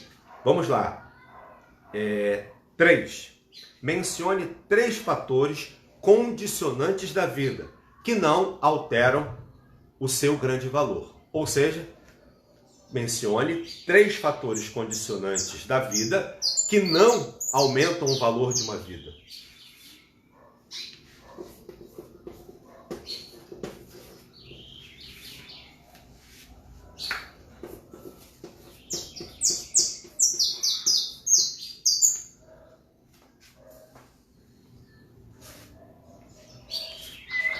Mariana, raça, cultura e idade. Ok. Poderia ser outros, né? Poderia ser raça, cultura, idade, poder aquisitivo, enfim. Raça, língua e cultura. Raça, língua e cultura. Muito bem. Ó, essa turma tá fantástica, viu? Vamos lá. Cultura, idade, saúde. Isso, raiz. cor, idade, tudo isso, viu? Se você, por exemplo, não está na apostila, mas eu acho que você entendeu a ideia de fator condicionante, como por exemplo, se a pessoa ela é forte ou fraca, se ela tem mobilidade motora, ou ela passa por deficiências motoras ou necessidades especiais, né? Isso é uma condicionante que não altera o valor da vida. É vida e tem o seu valor por ser vida, ok? Ponto 4. A pergunta 4. Cite 3 situações que prejudicam a vida e, portanto, devem ser evitadas. 3 situações que prejudicam a vida e que devem ser evitadas. Não trabalhar excessivamente, se alimentar bem e cuidar da saúde. Como é que é? Não trabalhar excessivamente, se alimentar bem e cuidar da saúde. Ok, Carol então. Misael. A Carol Misael é a Carol que a gente conhece como Carol do Robert, né? Deus abençoe. Agora, é isso mesmo. Cuidar desses excessos, né? Eu vejo pessoas muito preocupadas de não bebe, não fuma, mas exagera no açúcar, exagera na gordura, ou exagera no trabalho nas madrugadas, né? Então, cuidar desses excessos, viu? Parabéns. Alimentação, cuidado com a saúde, principalmente saúde preventiva, viu? As mulheres têm uma prática melhor, mais consciente do que nós homens. Devemos abraçar a ideia da prática da medicina preventiva para evitar problemas futuros, né? E a questão do excesso de trabalho, enfim, essa mecânica toda, caminhadas, 30 minutos de caminhadas, enfim, essas coisas que a gente já sabe. Parabéns, a resposta está certa. 5. Como a mordomia cristã vê a vida humana? Ou o que implica a mordomia cristã?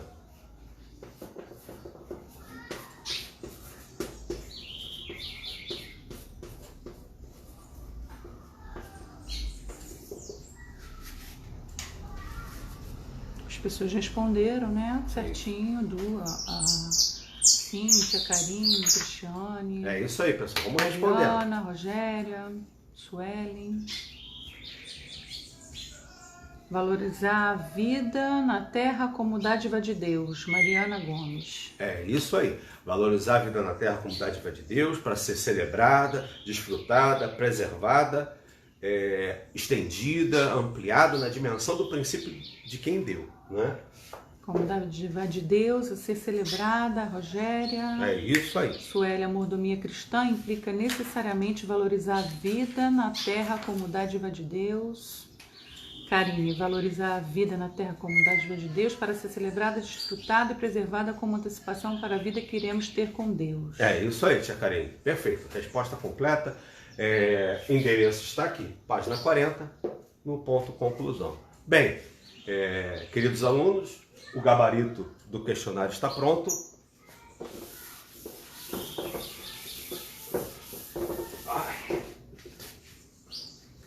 Desta forma, estamos já nos preparando, vai guardando seu material, vai juntando aí caderninho, lápis, bíblia. Estamos encerrando essa aula. Eu peço desculpas pelo aquele travamento, não deu para entender se fosse superaquecimento do celular, enfim. Mas que bom que vocês voltaram, pelo menos aqueles que voltaram. Eu espero que a aula tenha sido a contento. Não sei se você percebeu, mas nós, além da Bíblia Sagrada, nós, além de passearmos no Velho Testamento, com a lei de Italião, partimos até Jesus Cristo, fomos longe, nós também passamos por Sêneca, Nasa, Platão, fomos ao Instagram, ao Facebook, descabeçudos aí da internet, passamos pela Wikipedia, então chegamos, né, o Big Bang, entendemos a teoria do Big Bang, demos o crédito devido a George Lemaitre e não a Stephen Hawking, que desenvolveu, ampliou a tese, mais de matéria escura, enfim. Então, tudo para você entender que a ciência e a fé não são antagônicas. Elas se abraçam, elas se completam, ok? Espero ter agregado alguma coisa na tua vida hoje. Espero ter sido bênção para você. Espero que você tenha gostado desse cantinho, da companhia da tia Suzana, da minha companhia. E que, enfim, que o Senhor te abençoe e te guarde. Lembrando, semana que vem, permitindo Deus, a lição 3, a mordomia e a família. A mordomia e a família. Então, de cara, Marcos, Roseli, toda a turma da família já tem que ligar para todo mundo e avisar que a aula vai ser sobre família e a gente vai cair dentro disso juntos aqui. Então, no mínimo, só da área da família nós temos que ter aí pelo menos 40 pessoas e eu espero então que a gente tenha pelo menos umas 100 pessoas juntos na sala de aula na semana que vem. Hoje, permitindo Deus, às 18 horas, teremos a ceia do Senhor. Então você já reserva um pedaço de pão, o suco de uva, não o vinho, suco de uva integral, aquele que a gente compra na garrafinha, separa para a celebração hoje às 18 horas. Né? Algum outro aviso, Tia Su? Não, só reforçar a questão do nosso livro, que está lá na Secretaria Vida Simples, para que você adquira. As apostilas estão acabando, então seria interessante se você ainda não tem, procurar, porque são os últimos exemplares lá na Secretaria. E em relação à UBA também a nossa questão que os professores, eles têm uma missão de dar a vocês alunos alguns versículos para serem memorizados. Isso, tá? verdade. Em junho, se Deus quiser, nós retornaremos, estaremos juntos, se Deus quiser, e nós teremos uma competição de versículos bíblicos memorizados. Então, se o seu professor ainda não te deu, cobre ele, tudo em relação ao segunda unidade que a gente está estudando, tá? Se ele não te deu ainda, ele vai dar, vocês já podem ir memorizando. Peguem, selecionem versículos e já comecem a memorizá-los. Okay. Então, em relação à UBA, é só isso. E agradecer pelo carinho de todos. Um beijo. Ok. Então, nós vamos orar para encerrar este momento juntos, pedindo a bênção de Deus sobre a tua vida. 10h45. Muito obrigado por você ter vindo. Venha sempre, traga mais pessoas. Você que é professor, você tem uma obrigação, não é? Obrigação de ensinar. Então, não apenas venha para a classe, né? 8h30, normalmente eu posto uma chamadinha, você tem que avisar aos seus alunos. Então, você que é professor, você não está de férias, você está de plantão. Então, você vai falar para o aluno, fulano, cria um grupo da tua turma, ao invés de ficar mandando bom dia, boa noite e falando sobre isso ou aquilo, só para chamar as pessoas. Chama essas pessoas, traga ela para a sala de aula, fica com ela na sala de aula, né? Eu tenho certeza que Deus vai fazer uma grande obra nesse tempo, sabe? Não é uma questão que se a gente vai atravessar o tempo, essa fase vai passar. A questão toda é quem seremos depois dessa fase, que será definida porque nós seremos agora. Então eu quero voltar àquele assunto do início das conversas sobre a questão de abril ser um mês muito importante para a Igreja Batista de Jacari e para outras milhares de igrejas, que é porque a gente precisa pagar as contas. E isso é feito, não temos subsídio de governo, nós não temos ninguém patrocinando a obra, a não ser a fidelidade desse povo, que Deus tem feito uma boa obra e que congrega em Jacari. Então, seja fiel nos dízimos, nas ofertas, faça por depósito bancário, transferência, aplicativo, ou vá na secretaria, tem gente esperando você lá para te atender com carinho em todas as áreas. Seja como for, se você fizer depósito ou transferência, manda uma foto para o Ibafone. Hoje eu falei pouco, eu espero que o pastor Gustavo tenha escrito aí o Ibafone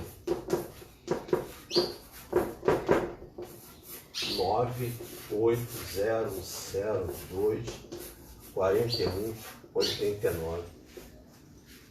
Então, se você fez o depósito, por favor, mande uma foto do comprovante de depósito que você fez para esse número, para que a gente saiba quem fez o quê, quanto que a gente tem, para a gente poder pagar as responsabilidades da igreja. Então, eu conto com a sua fidelidade. Se você quer uma visita virtual, um estudo bíblico, na semana passada nós tivemos uma decisão no culto à noite, essa pessoa já está sendo assistida pelo pastor Gustavo e pela nossa missionária na juventude lá. Trata-se de uma jovem, então tem uma jovem que é missionária treinada lá conosco pelo pastor Gustavo, para acompanhar essa irmã também. Então nós estamos fazendo isso. Então você quer um estudo bíblico, quer saber mais sobre a Igreja Batista de Jacari, mais sobre a fé, entre em contato por aqui também. Quer um gabinete específico, um aconselhamento específico, entre em contato também, tá bom? Então esse aqui é o nosso ponto de contato, 24 horas, 7 dias por semana. Sabe por quê? Porque nós somos IBA, nós somos uma igreja para todo o tempo, ok? Vamos orar? A Evelyn pede oração pela sua avó, creio que seja a Luísa, né? Será que é a Luísa? Ela colocou a oração pela sua avó. Tá, então nós vamos orar pela vovó. Senhor Deus e nosso Pai, em nome de Jesus eu te agradeço por termos tido o privilégio de, na varanda aqui da nossa casa, recebermos todos esses irmãos e irmãs de agora, do ao vivo, e de todos que verão no gravado. A nossa ideia, o nosso desejo é que eles se sintam no nosso lar, abraçados, acarinhados, cheios de nós de saudade deles, e pedimos ao Deus que tu os abençoe, que o Senhor os guarde, os proteja e os conduza, assim como a nós nos conduza debaixo da tua graça e do teu poder. Agradecidos pela tua palavra e por termos tido esse espaço de sabedoria no Senhor, que esses ensinamentos fiquem em nós e sejam traduzidos por vida, e vida que vale a pena, vida saudável, vida em abundância, como assim nos foi dada pelo Senhor.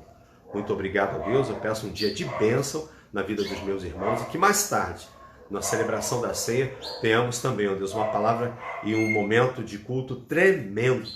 Em nome de Jesus, amém. Amém.